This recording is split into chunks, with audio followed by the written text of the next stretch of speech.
آپ کے دل میں رچنس ہو تو فارغ کریں اپنے آپ، ٹائم نکالیں اللہ تعالیٰ کے لیے، اور پھر دیکھیں آپ کے مسئلے کیسے حل ہوتے۔ کئی لوگ سے میں نے سنا ہے، ایک بھائی بہت مشکل سے گزرے تھے، 2 سال پہلے کا واقعہ ہے، اور 6-7 مہینے ہو گئے ان کا وہ مسئلہ حل نہیں ہو رہا، ان کا وہ مسئلہ حل نہیں ہو رہا، کوئی فیملی پرابلم تھی۔ اور ایک دن مجھے ملے and he was so happy، اور انہوں نے مجھے ایک سینٹینس کہا جو میں کبھی نہیں بھولوں گا۔ انہوں نے کہا کہ علی بھائی all it took was one تہجد، that's it۔ لیکن 6 مہینے مجھے کبھی ٹائم نہیں ملا، مجھے لوگوں سے ملنے کا ٹائم مل گیا، مجھے لوگوں سے کہانیاں سنانے کا ٹائم مل گیا، لوگوں کی سننے کا ٹائم مل گیا، لیکن تہجد کا ٹائم نہیں مل رہا تھا۔ all it took was one تہجد، اور میرا مسئلہ حل ہو گیا۔ تو امام شافعی رحمہ اللہ نے کہا کہ میکنگ دعا ایٹ دا ٹائم آف تہجد is like an arrow which does not miss its target. تو باقی یہ کہ اللہ دعا آپ کریں اور نہ ملے یہ ایک الگ بات ہے، ظاہر ہے اللہ تعالیٰ وہی دیں گے جو بہتر ہے، لیکن یہ سینٹینس یاد رکھنے والا ہے کہ all it took was one تہجد۔ تو اپنے آپ کو فارغ کریں، ٹائم نکالیں اللہ تعالیٰ کے لیے، یہ آپ کے ہی لیے بہتر ہے۔ اور پھر یہ حدیث، انس بن مالک reported the messenger of Allah صلی اللہ علیہ وسلم said، Allah Almighty said، حدیث قدسی ہے، O son of Adam, if you call upon me and place your hope in me, I will forgive you without hesitation۔ اگر تم ہوپ میرے سے لگاؤ گے، امید میرے سے لگاؤ گے، تو میں تمہیں معاف کروں گا۔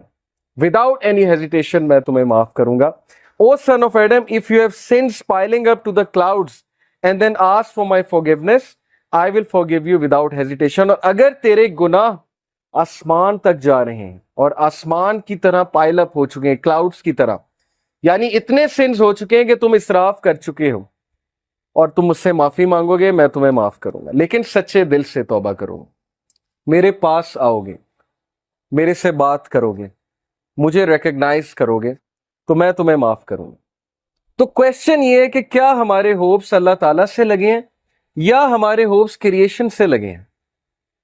میں یوتھ سے بات کر رہا ہوں، میں حیران ہوں کہ ہم ایک انسان کے لیے راتیں جاگ لیتے ہیں، ہم اس کے لیے اپنے ڈیسیجنز چینج کر لیتے ہیں، کیریئر کے جو ہماری لائن ہے اس کو چینج کر دیتے ہیں ایک انسان کو پانے کے لیے، ایک انسان کے پیچھے دوڑتے ہیں، اور بعد میں ہمیں کوئی خاص فائدہ بھی نہیں ملتا، بعد میں ہمیں جو ہے وہ ریگریٹ ہوتا ہے کہ میں نے اتنا کچھ کیا اور آگے سے رزلٹ جو ہے وہ کچھ بھی نہیں ہے۔ تو یہ ہیں وہ مثالیں جو اللہ تعالیٰ ہمیں قرآن مجید میں بتا رہے ہیں، حدیث میں بتا رہے ہیں کہ تم میرے سے امید لگاؤ، تم میرے پاس آؤ، تم میرے سے مانگو، پھر دیکھو کہ تمہارا مسئلہ حل ہوتا ہے کہ نہیں ہوتا ہے۔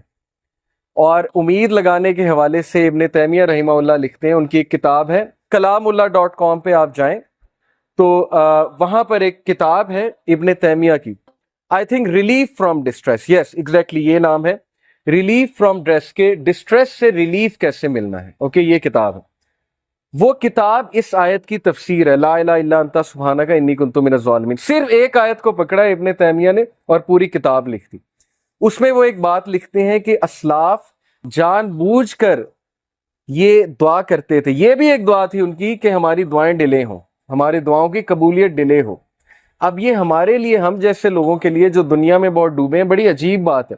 ہم تو چاہتے ہیں یوں دعا قبول ہو، میں اللہ سے مانگوں اور چیز میرے سامنے ہو، چاہے وہ میرے لیے بہتر ہے یا نہیں ہے۔